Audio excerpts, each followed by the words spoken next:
문이 열리고 나가면 그 남자가 이렇게 나와서 어슬렁어슬렁 가서 창문을 이렇게 좀 보다가 비밀번호를 누르고 들어가는구나.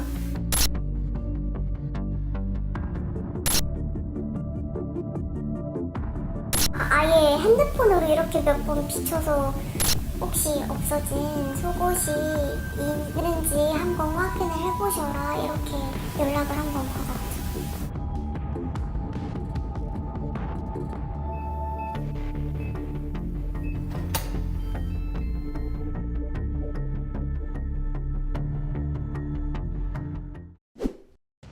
경북 경찰청에서 1km쯤 떨어진 한 오피스텔입니다.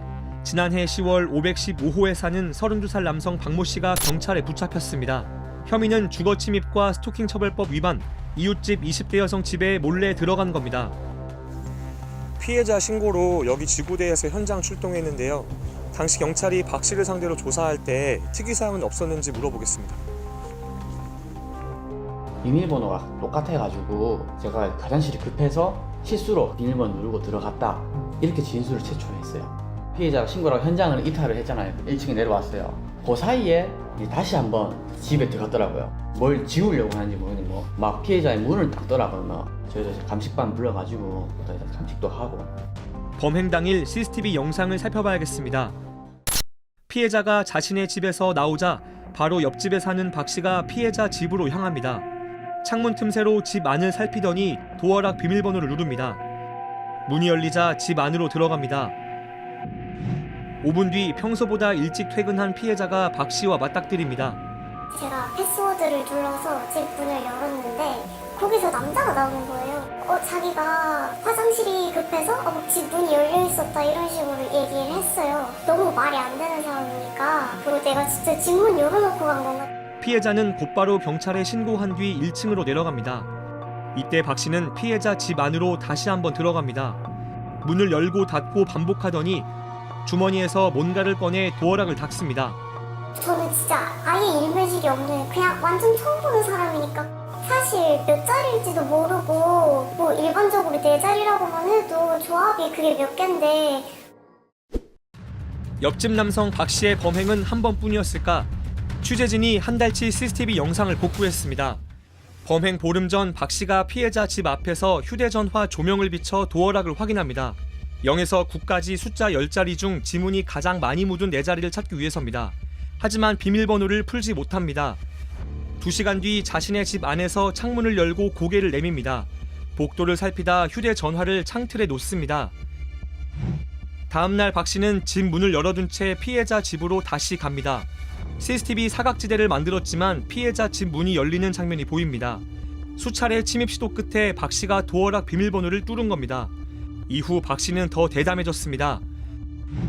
피해자가 출근하자마자 곧바로 집 안으로 들어가고 같은 층 다른 여성이 사는 집 도어락 비밀번호까지 누릅니다.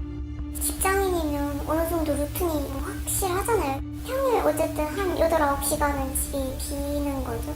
문이 열리고 나가면 그 남자가 이렇게 나와서 어슬렁어슬렁 가서 창문을 이렇게 좀 보다가 비밀번호를 누르고 들어가는구나.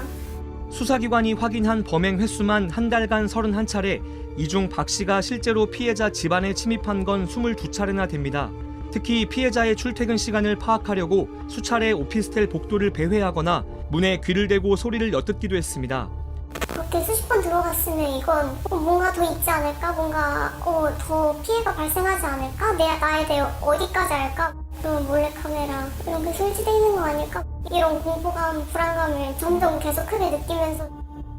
박 씨는 빨래통에서 피해자가 입은 속옷 냄새를 맡는 등 성적인 목적으로 범행한 걸로 경찰 조사에서 드러났습니다. 이웃집에 여성이 혼자 산다는 건 어떻게 알았을까? 택배였습니다. 눈앞에 여성 이름이 적힌 택배를 확인한 뒤 피해자 집에 침입하기로 계획했다고 경찰은 판단했습니다. 혹시 없어진 속옷이 있는지 한번 확인을 해보셔라 이렇게 연락을 한번 받았죠. 택배를 제 이름으로 붙여서 배송을 받게 하니까 그 이후로 저는 택배 받을 때도 제 이름 안 써요. 구속 수감된 박 씨는 법원에 반성문을 4번 제출했습니다. 피해자는 박 씨와 합의하지 않았고 엄벌해달라는 탄원서를 냈습니다. 심리치료도 받았습니다. 도어락 비밀번호를 잘못 설정했나 자책도 했습니다. 저한테 집이고 가족이고 안정감을 주는 존재였다고 생각을 해요. 네, 저는 가족들 관련 숫자로 조합을 해서 썼으니까. 도어락이 락이 맞나? 잠금의 기능은 잘 모르겠네요. 저한테 있어서 이제. 검찰은 박 씨에 대해 징역 4년을 내려달라고 했습니다. 그럼 판결은 어떻게 됐을까 법원으로 가봤습니다. 사건 2달 뒤 박 씨가 법정에 섰습니다. 1심에서 징역 1년이 나왔는데요. 어떤 이유로 이렇게 판결했는지 한번 알아봐야 할 것 같아요. 재판부는 박 씨가 범행을 인정하며 반성하고 있다고 했습니다. 같은 범죄로 처벌받은 적이 없다는 이유를 들었습니다. 너무 약간 허탈했어요. 저는 계속 했는데 지금 한 2, 3개월 된 것 같으니까 9개월 있다 그냥 나오겠네. 저는 사실 평생 갈 고통일 것 같은데. 검찰은 형량이 가볍다고 박 씨는 무겁다고 항소했습니다. 피해자는 그 집을 나왔고 곧 2심 재판을 앞두고 있습니다. 이 사건 전에는 기분 좋고 밝게 이렇게 긍정적으로 살던 사람 같은데 언제 내 삶이 이렇게 좀 비참하게 변한 것 같지? 그냥 없었던 일이었으면 좋겠고.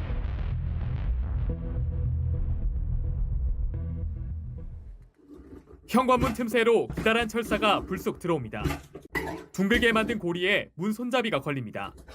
아래로 당기는데 고리가 빠지자 다시 걸어보려 시도합니다. 일단 너무 놀랐어요. 급한 대로 동영상을 먼저 찍었고 그러고 나서 손이 발발발 떨려가지고. 여성 혼자 사는 집에서 벌어진 일입니다. 철사를 잡고 버텼습니다. 누구세요라고 처음에 물어봤고 그러니까 그 사람이 아무렇지도 않게 부동산이에요 라고 얘기를 했어요. 이거 놓으세요.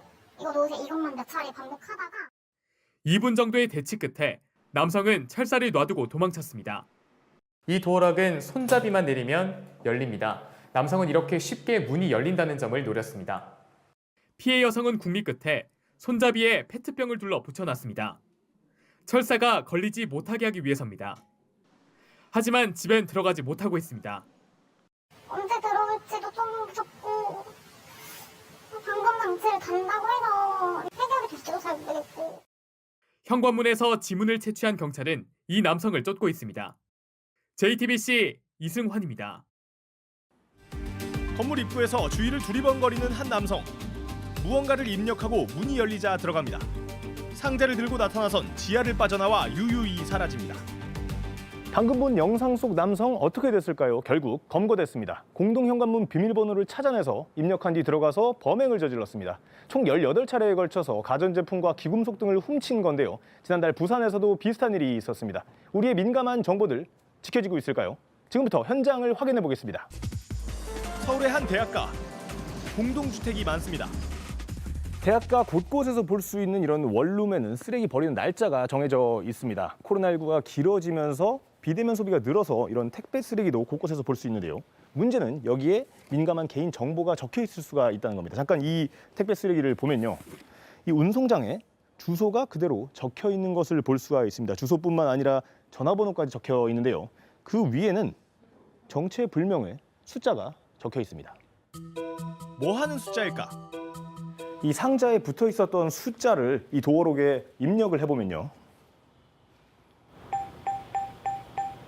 공동현관문이 열립니다. 문이 이렇게 쉽게 열립니다. 공동현관문 비밀번호가 이렇게 노출되어 있는 겁니다. 이게 공용으로 쓰는 거니까 어쩔 수 없이 노출될 수 있기도 한데 새벽에 나갈 때는 혹시 누가 뭐 계단 같은 데 서 있을까 봐 걱정되고. 이곳뿐만이 아닙니다. 근처에 있는 또 다른 공동주택입니다. 지금은 이렇게 문이 굳게 닫혀 있는데요. 이 주택에서 배출된 걸로 보이는 이 상자에는 똑같이 주소와 비밀번호로 보이는 이 숫자가 붙어 있습니다. 이 숫자를 도어록에 또 입력을 해보면요.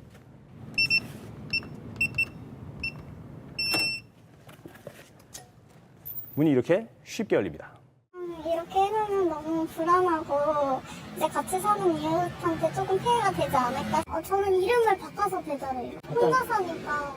운송장부터 있는 걸 다 떼어갖고 버리는 게 제일 좋고 고객분들도 자기한테는 자기가 지켜야 되니까 이리저리 옮겨지기 때문에 노출되기 쉽습니다. 안 떼서 버리는 사람들이 많아요? 네, 맞아. 안 떼서 버리는 사람 많고. 제대로 버리는 게 중요합니다. 운송장을 뜯어내 찢어버리는 게 보통입니다. 유성펜으로 지운 뒤 찢으면 더 확실합니다. 아세톤이나 물파스로 지울 수 있다고 하지만 없을 수 있습니다. 그럴 땐 손 소독제를 이용하면 쉽고 깨끗하게 지워집니다. 공동 비밀번호는 택배 상자에서만 노출되지 않습니다. 1차 카메라는 지난 2016년 현관문 옆 비밀번호 사례를 보도했습니다. 5년이 지난 지금 상황은 달라지지 않았습니다. 서울 또 다른 지역의 공동주택 밀집 지역입니다. 이 공동주택 현관에도 역시 이렇게 비밀번호를 입력하면 들어갈 수 있는 도어록이 붙어 있는데요. 그런데 이 문 귀퉁이에는 또 숫자가 쓰여 있습니다. 이 숫자를 그대로 입력을 해보면요. 문이 이렇게 또 열리는 걸 볼 수 있습니다. 이건 더 큰 문제가 될 수 있습니다. 전단을 들고 건물에서 나오는 남성. 전단을 붙이려 비밀번호를 찾아 들어간 겁니다. 모든에다 이렇게 많이 적어놓거든요. 그거 보고 들어가기도 하고 어지간한 번호는 제가 다 외우고 있어요. 이렇게 쓰인 숫자를 문 옆 곳곳에서 찾아볼 수 있습니다. 집주인에게 아는지 물어봤습니다. 이 비밀번호인가 본데? 이걸 누가 여기다 써놨지? 어머니가 쓰신 거 아니에요? 아니요. 직접 지울 수밖에 없습니다. 그럼 어떻게 생각하세요? 저거 쓰는 안 되지. 아니 그것은 뭐로 이거를 해나? 하지 말아야지. 지워도 다시 써놓습니다. 이 공동주택의 벽면에는요, 숫자가 써 있다가 무언가로 이렇게 지운 흔적이 아직도 남아 있습니다. 잠깐 이 모서리 쪽을 봐볼까요? 모서리 쪽에도 무언가가 적혀 있었는데 닦아낸 흔적이 남아 있습니다.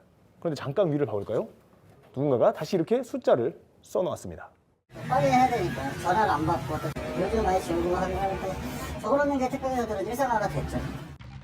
일부 택배나 배달 노동자들이 편의를 위해 건물벽에 적어놓기도 한다는 겁니다. 서울의 한 대학가 블럭 2개를 돌아본 결과 50여 개의 공동주택 중 31개 문 옆에 비밀번호가 쓰여 있었습니다. 노출된 개인정보로 인해 문이 뚫리면 범죄에 악용될 소지가 있습니다. 범죄 사례가 꾸준히 나오는 상황, 귀찮더라도 더 신경 써야 합니다. 1차 카메라 연주환입니다.